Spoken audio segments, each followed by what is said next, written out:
Hi, my name's Billy, I read books, and welcome back to my channel, Book Reading Billy, and welcome to a bit of a book haul. This is going to be 10 books I'm going to talk to you about that I've purchased recently. There's 10 books, 2 of which are in physical format, the other 8 are digital. So the first 2, the physical books, one of them I've read already, and that was The Girl Who Loved Tom Gordon by Stephen King. I found this in a charity shop, 50p, it's only short. It's Stephen King. I think I read it in about 3 days. Very good condition. Seeing as I've read it as well, that's in really good nick.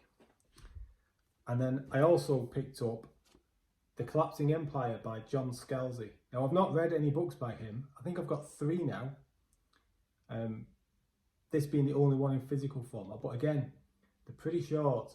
So I think John Scalzi writes, are they kind of funny-ish science fiction books, or there's some humour in there? I don't know. I'm a little bit hesitant to give him a go. But the main thing is, don't know about you, but if there's an author that you've not read much of but you want to try, and you realise his books or the author's books are quite short, they're always worth picking up and giving a go. It's much better than when you want to try an author and they write 800-page books and you're not quite sure if you're going to like it or not. That's always a worry. So the 8 other books now are all digital, and the first one is, it's by an author who I've read before, and that's Alistair Reynolds. I've read House of Suns.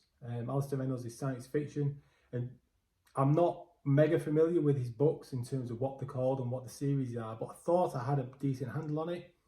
And then up came Eversion, and I was like, I don't think I've ever heard of this before. Is this just like a short story or a novella or something? But no, I think it's like 300 plus pages in length, so it's a novel.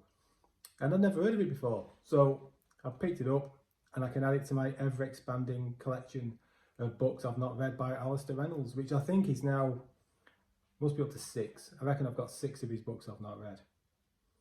Now, fantasy books, a well-known author, a really well-known series.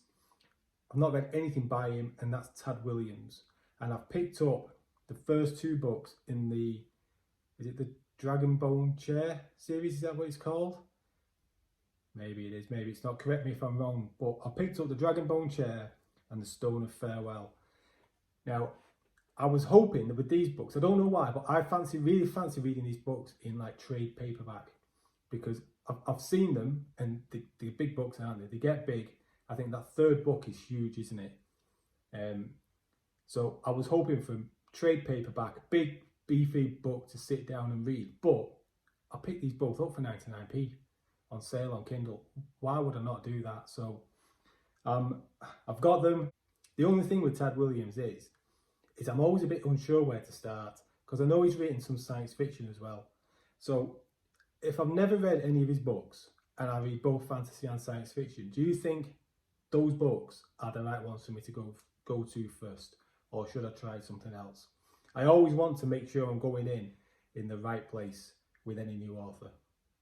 Another book I'm really looking forward to getting into is Retribution Falls by Chris Wooding.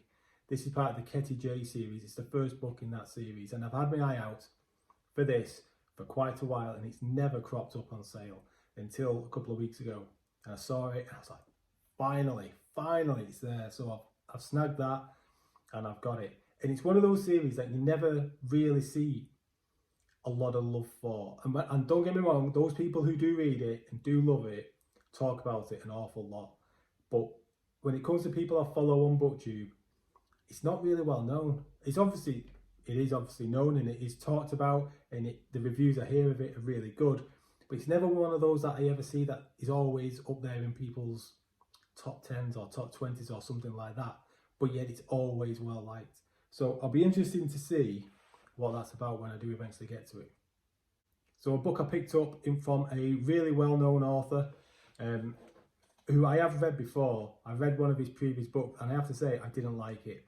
And it's Ray Bradbury. And the book I bought was Something Wicked This Way Comes, because the book I'd read previously, Fahrenheit 451, I really didn't like that. I didn't particularly like his writing style. I didn't like the story. Because it's that was one of those books where everyone goes on about it. It's a bit like 1984 in a way. People always go on about it. And if you've seen any of my videos before, if people always go on about a book, say a book's brilliant, generally I don't like it as much. So I'm hoping this one, Something Wicked This Way Comes, bucks that trend really, because yes, I do hear people talk about it, but it's never like hailed as this all-time classic like Fahrenheit 451 was. So I can't just dismiss him because he's a really well-known author. He's mega famous. He's written some really well-known and well-received books. So can't just dismiss him off one. I need to try him again, and I think this one will be the good one for me to try. So going from a really well-known author to one that isn't particularly well-known, and that's H.L. Tinsley, with two books that I got from this author, We Men of Ash and Shadow and The Hand That Cast the Bone. And I don't know about you, but sometimes there's authors or book titles that just stick in your mind or just grab your attention. And that's the same for both the names of the books and the author's name. I don't really know why. I don't know why that is the case, but I saw a couple of videos in a short space of time from people on BookTube really praising this series, speaking very highly of it. And then lo and behold, those two books crop up on my Kindle, massively discounted in price. So I'll be a silly Billy not to pick them up. And then the final one I'm going to talk about is another author I've tried before and didn't like the book, but I can't just dismiss him based on that one experience I had, and that is Murakami. And the book I picked up is Killing Commendatore. I think that's how you pronounce it. I have no idea what this book is about. I've had him recommended to me by a few people, and I was told it was science fiction. He wrote science fiction, and I believe now, having now read Norwegian Wood and it not being science fiction, I realise he does a bit of both, science fiction and non-science fiction. So I don't know if this book is science fiction or not. All I know is that Murakami is a really well-respected author.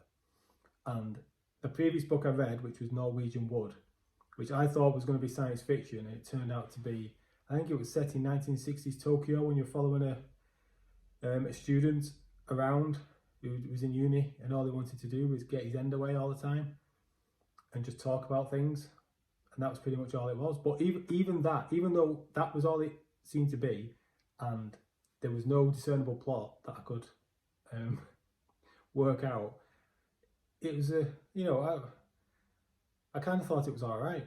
I didn't put it down, I didn't DNF it or anything like that. So what I'm getting at here is, I know he's got a book called 1Q84, which is like, apparently it's like makes your head hurt science fiction kind of thing.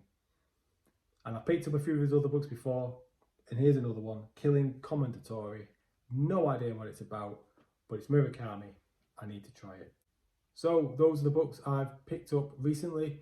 Let me know what you think of them. Have you read any of them? And let me know which one you're most excited for me to try first. Okay, take care. I'll see you again in the next video. Bye.